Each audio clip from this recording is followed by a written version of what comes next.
মই বেছি শিক্ষিত নহয় মই হাই সেকেন্ডাৰি পাস তাৰপিছত মেডিকেল পঢ়িলো বস ইমানখিনি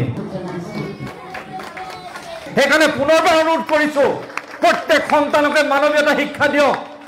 শিক্ষা বন্ধুৰ পঞ্চম বাৰ্ষিক শিশু গ্ৰন্থমেলা কেইটামান সৰু সৰু ল'ৰাই পাতিছে অনুষ্ঠান ভাগ আৰু তাৰ আগতে দেখাই দিছে এজন বিশেষ মানুহ ইছমাইল তামুলী ডাঙৰীয়া আজি মই শিৱসাগৰলৈ আহিছোঁ শিৱসাগৰলৈ মই আহিলে স্বাগতম জনাবলৈ ৰৈ থকা মানুহজন হ'ল ইছমাইল তামুলী ডাঙৰীয়া এজন বিশিষ্ট সমাজকৰ্মী যি আমাৰ দৃষ্টিহীন আশ্ৰমৰ বাবে সংগীত যাত্ৰা গুৰি ধৰিছিলে প্ৰথমৰ যেটো আমাৰ দীঘলীয়া যাত্ৰা এখেত হ'ল ইছমাইল তামুলী আৰু এই অনুষ্ঠানটো পাতিছে এই ল'ৰা তিনিটাই এখেত হ'ল অভিজিত বৰুৱা বয়স তোমাৰ 17 বছৰ ন আৰু তোমাৰ নামটো অভিজিত চুতীয়া তোমাৰ 20 বছৰ হৈছে ন বয়স আৰু এয়া হ'ল শংকৰ বৰা শিক্ষা সম্পাদক শিক্ষা বন্ধু এই ল'ৰাগিটাই পাতিছে এটা সুন্দৰ অনুষ্ঠান মই সুদূৰ গোলাঘাটৰ পৰা আহিছোঁ এই ল'ৰাগিটাৰ কাৰণে এদিন মোক কৈছিলে দাদা আপুনি এবাৰ আহক আমাৰ অনুষ্ঠান ভাগলৈ আমাৰ বিশেষ শক্তি নাই কিন্তু ইহঁতে ইমান এটা ধুনীয়া অনুষ্ঠান কৰিছে এইপিনে এখন সুন্দৰ গ্ৰন্থমেলাও আয়োজন কৰিছে এখনেই দোকান আছে ইয়াত বিভিন্ন ধৰণৰ কিতাপ আছে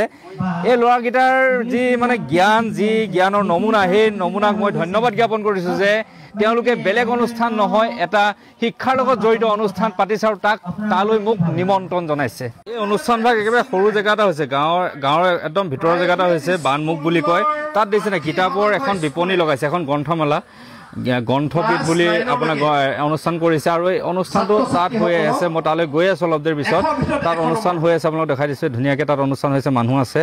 আৰু এইকেইটা ল'ৰাই আপোনালোকে চিনি থ'ব এইকেইটা ল'ৰাই এটা সুন্দৰ অনুষ্ঠান আজি আয়োজন কৰিছে এইপিনে ইছমাইল লাই পিন্ধি আছে এইপিনে এখন আৰু এখন দোকান আছে মই দেখাইছে এখন গোটেই বোৱা কাপোৰ পায় ইয়াত গোটেই বোৱা কাপোৰ পায় ইয়াত আৰু এখন দোকান দিছে অনুষ্ঠানটো যদিও গাঁৱলীয়া এটা জেগাত হৈছে কিন্তু সকলো বস্তু ৰাখিবলৈ চেষ্টা কৰিছে এইপিনে হ'ল কিতাপৰ এখন বিপণী আনফালে এখন হ'ল আমাৰ শিপিনীয়ে বোৱা নিজে বোৱা কাপোৰ ৰাখিছে আৰু মোৰ লগত অহা ইছমাইল ডাঙৰীয়া এয়া এটা পচন্দ কৰি আছে কোনটো লৈ নাজানো কোন জেগাত আপোনাৰ ঘৰ এইবিলাক নিজে বৈছে নি আপুনি এইটো খাদী ন খাদী কটন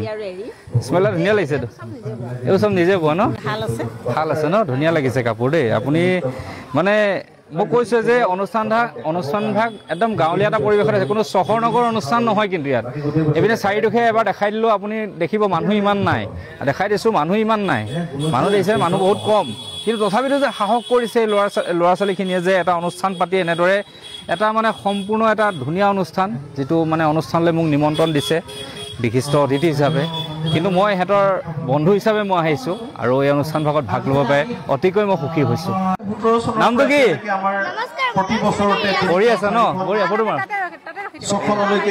কোনপিনে মাৰিব ফটো গোটেইখিনি মাৰিব নি কেমেৰাটো দি দিয়ক আৰু আজি অনুষ্ঠান ভাগত শিৱসাগৰবাসী হিচাপে মোৰ লগত সহযোগ কৰিবলৈ আহিছে আমাৰ দীপা দত্ত বাইদেউ ৰঞ্জিত দত্ত ডাঙৰীয়া তেওঁলোক মোৰ লগত সদায় থাকে আজি তেওঁলোকৰ নিজৰ ঠাইত আহিছোঁ শিৱসাগৰত গতিকে ইছমাইল দাক দেখালোৱে বাকী দুজনো আহিছে তেখেতলোকে আজি অনুষ্ঠান ভাগত আছে এটা খুব সুন্দৰ অনুষ্ঠান মানে শিক্ষাৰ লগত জড়িত এটা অনুষ্ঠান প্ৰত্যেকটো বস্তুৱে মানে ধুনীয়াকৈ উপস্থাপন কৰিছে আপোনাক কি বুজাম মানে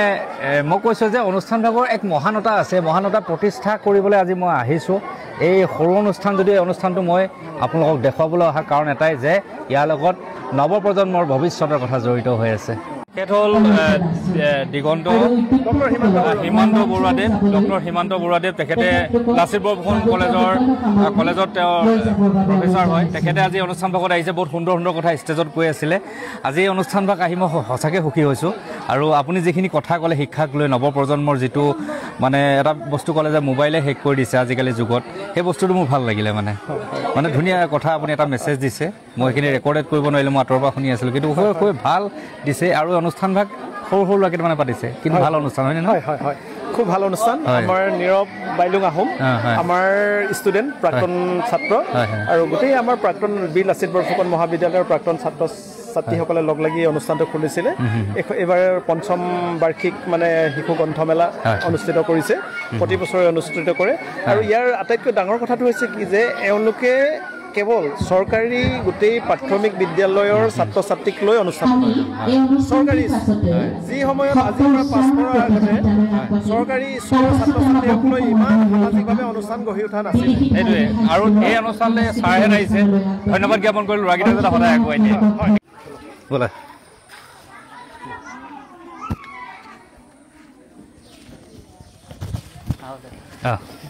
ভালে আছে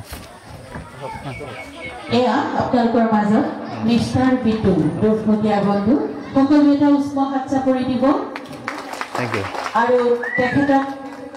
এখনি অসমীয়া ৰংগবস্ত্ৰ চেলেঙেৰে সন্মান জনাবলৈ আগবাঢ়িছো পাৰমিতা মহন্তক মই তেখেতক সন্মান জনাবৰ বাবে অনুৰোধ জনাইছো থেংক ইউ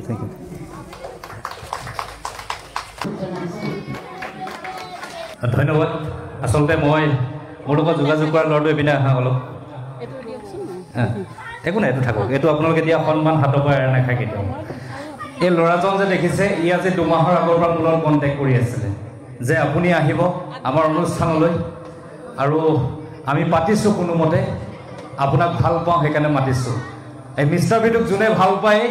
সি 7 আগৰ 13 নদী পাৰ হৈলেও আহিব তেওঁলোকৰ ওচৰলৈ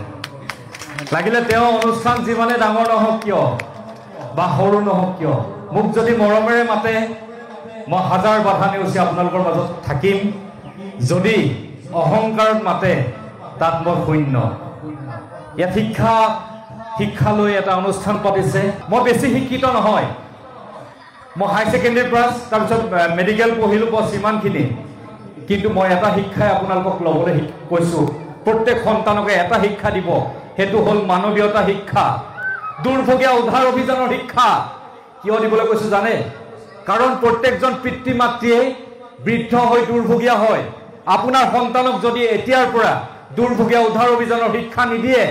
তেতিয়াহ'লে এদিন যেতিয়া আপোনাৰ পিতৃ মাতৃ দুৰ্ভগীয়া হ'ব সেইদিনাখন কিন্তু আপোনালোকৰ সন্তানে দুৰ্ভগীয়া অৱস্থাটো বুজি নাপাব সেইকাৰণে পুনৰবাৰ অনুৰোধ কৰিছোঁ প্ৰত্যেক সন্তানকে মানৱীয়তা শিক্ষা দিয়ক কিতাপৰ শিক্ষা এনেই ল'ব কিতাপৰ শিক্ষা পঢ়িলে মুখস্থ হ'ব কিন্তু মানৱীয়তা শিক্ষা আপুনি সাধনা কৰিব লাগিব সাধনাৰ ফলতে মানৱীয়তা শিক্ষা পাব মই প্ৰত্যেকজন পিতৃ মাতৃৰ বাবে মিষ্টাৰ বিটু প্ৰত্যেকজন দুৰ্ভগীয়া পিতৃ মাতৃৰ বাবে মিষ্টাৰ বিটু ইয়াৰ পিছত মই এগৰাকী মাতৃৰ ওচৰলৈ যাম যিগৰাকী মাতৃ সন্তান থাকিও মৰি গ'ল যিগৰাকী মাতৃ নিজৰ স্বামী ঢুকালে 75 ইয়াৰ্ছ হৈছে অকলে ভাত বনাই অকলে খাই মোক কাতৰ অনুৰোধ জনাইছে তই মোক উদ্ধাৰ কৰহি সেইসকল মাতৃৰ বাবে এই মিষ্টাৰ বিটু মই বেছি শিক্ষিত মানুহৰ ওচৰত বেছি সময় নাথাকোঁ নিজেই কম শিক্ষিত মানুহ কিন্তু মোৰ শিক্ষা মানৱীয়তা শিক্ষা আছে এইসকল ল'ৰা ছোৱালীৰ বাবে দৌৰি আহিছোঁ আজি মই এইসকলৰ মানৱীয়তাক মই চেলুট জনাইছোঁ সকলোৱে চেলুট জনাওক যি সন্মান দিছে সন্মান হাতৰে সমৰ্থন কৰিছোঁ মই ধন্যবাদ জয় অসম